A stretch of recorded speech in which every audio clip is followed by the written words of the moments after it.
Մի դատեք ձեր ծնողներին։ Մի դատեք նկատի չեմ դատի տվեք։ Մի մեղադրեք, մի դատապարտեք ձեր ծնողներին։ Հիմա մարդիկ ասում են ինչ կապ ունի այդ։ Նրանք ովքեր մեղադրում են եւ դատապարտում են իրանց ծնողներին, մեծ հավանականությունով, ինչի մեջ որ իրանց դատապարտում են, նույն բաները կրկնվում է իրանց կյանքում։ Եթե դու անընդհատ դատապարտում ես նրան խմելու համար, ես ինձ եմ ասում, ես դառնալու եմ, շնորհավորեք ինձ, ես պատրաստվում եմ դառնալ հարբեցող։ Երբ որ դու տեսնես ես անընդհատ ծնողներից դատապարտում եմ, ես կամուրջ եմ սարքում, որ նույն բանը վերարտադրվի եւ կրկնվի իմ կյանքում։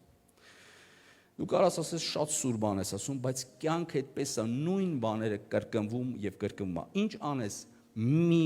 դատի։ Ես գիտեմ, որ երիտասարդ, երբ որ երիտասարդ ենք դառնում, մենք ավելի խելացի ենք զգում մեզ, ծերներ։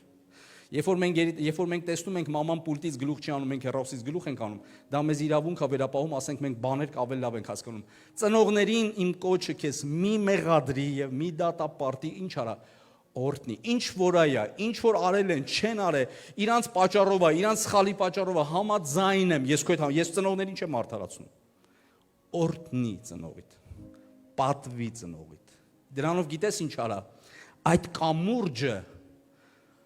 գիտեք, երբ որ Աստված ասում է մի դատի, դրանով փրկում է ինձ նույն բան իմ հետ լինելուց։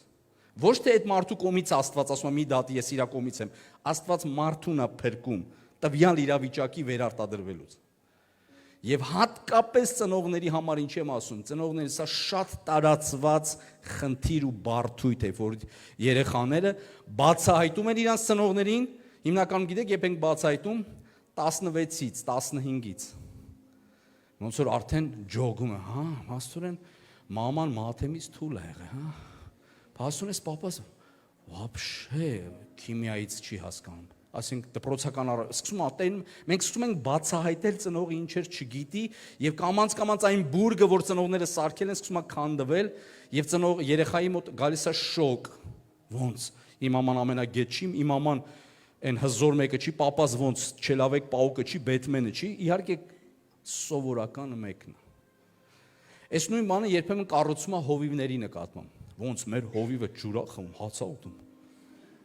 Մեր հով սովորական մարդիկ ենք, Աստծո մեջ սովորական մարդիկ ենք, Աստծո համար այո, Աստված գերբնական օգտագործում է, ինչի եմ ակնարկանում հովիվներին, որ մեկ-մեկ հովիվներն էլ էս պատկերացում են, այո, Աստծո օծյալներն ես եներ, այո, բայց ծայրեղության պետքա չգնալ, նույն ձևի ծնողների հետ կապված օրհնի եւ պատվի կրկնում են, որպիսի քեզ համար, եթե սխալ ընդեղ եղելա չկրկնվի, որովհետեւ Աստված քո կյանքի համար ունի քո ծրագրերը եւ քո նպատակները, ամեն թե չէ։ Դու ծնվել ես քո ծնողների նման, դա անհերքելի փաստ է, բայց դու մահանալու ես